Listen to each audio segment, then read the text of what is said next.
Have you ever heard of a city whose very name was once shorthand for wealth? A place so incredibly rich that it completely rewired the global economy? Well, let's get into it. This is the story of Potosi, the legendary city built around a mountain made of silver. Back in the 16th century, if you wanted to say something was unbelievably valuable, you'd just say it was worth a Potosi.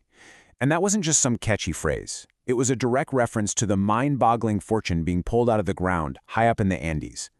So that begs the question, right? How does a remote little spot become the literal symbol for infinite riches?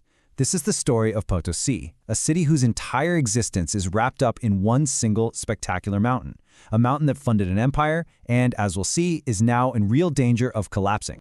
To start, we have to go high up into the Bolivian Andes. I mean, really high.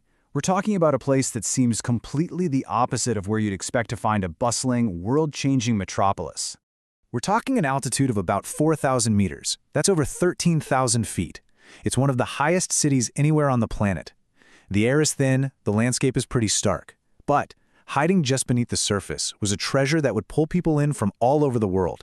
And here we go. This is the moment that changes absolutely everything.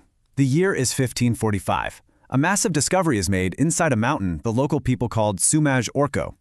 The Spanish, well, they renamed it Cerro Rico, the rich mountain. And let me tell you, it more than lived up to that name. It was one of the biggest silver veins ever found. That discovery kicked off a silver rush of truly epic proportions. What was a small, quiet, pre-Hispanic hamlet just exploded into what they called an imperial city. It became a true global economic powerhouse, seemingly overnight. Get this, by the 17th century, more than 160,000 colonists were living in Potosi. That made it one of the largest and wealthiest cities on Earth, bigger than London or Paris at the time. It's wild. And all of it was built on a single industry, silver. The impact was just immense. This wasn't just local wealth. All that silver was shipped off to Spain, basically bankrolling the entire Spanish Empire. And this massive flood of silver into Europe is directly tied to the huge economic shifts of the 16th century. It really helped kickstart what we now think of as global capitalism. Now, Potosi wasn't just a mine. It was, for its time, the largest industrial complex in the world. The whole process was incredibly sophisticated. First, they'd hack the ore out of the mountain. Then, they'd grind it down in 140 massive hydraulic mills. And this is where their ingenuity really shines. These mills were powered by a whole system of 22 man-made lakes and aqueducts. From there, the ground ore was mixed with mercury to separate out the pure silver, which was then taken to the royal mint and stamped into bars and coins. But, and this is a huge but, all of this wealth and innovation came at a truly staggering human cost. For the people who actually did the work, the phrase worth a Potosi had a much, much darker meaning. At the heart of it all was the mita system. It was a colonial policy of mandatory forced labor.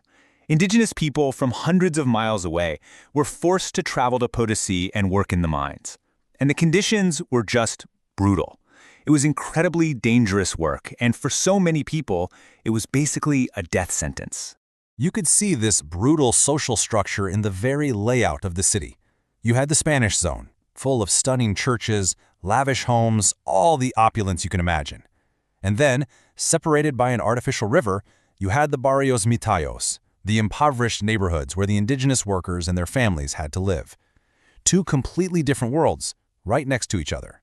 And yet somehow, out of this really complex mix of unbelievable wealth and profound exploitation, a unique and lasting cultural legacy was born.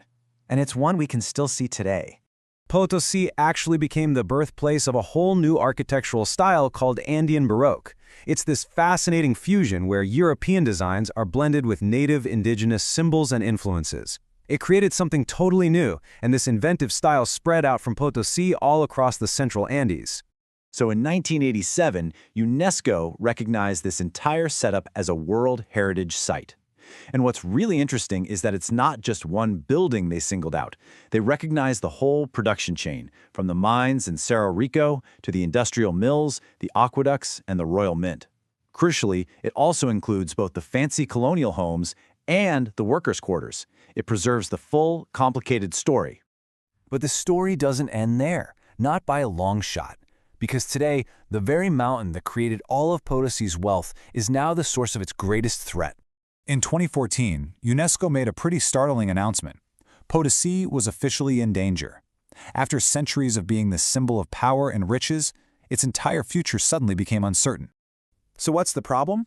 Well, 500 years of non-stop mining have essentially hollowed out the rich mountain. It's been left porous and unstable, kind of like a giant sponge. Parts of its iconic cone-shaped peak have already collapsed. And because some mining is still going on, there are huge safety risks and environmental threats to the whole area. The reality is as simple as it is terrifying. After giving up its treasure for centuries, the mountain that made Potosi famous is now literally sinking. And this is why Potosi is so important today. It's so much more than just a beautiful, historic city. It's a monument to the birth of our modern global economy. And it's also this powerful, unavoidable reminder of the devastating human and environmental price of unchecked resource extraction. The legacy of Potosi is written in silver and stone, but also in blood. And its story really forces us to ask a tough question. We know what worth of Potosi meant back in the 16th century, but as we continue to pull resources from the earth all over the world today, what value do we place on our heritage, our environment, and on human life itself?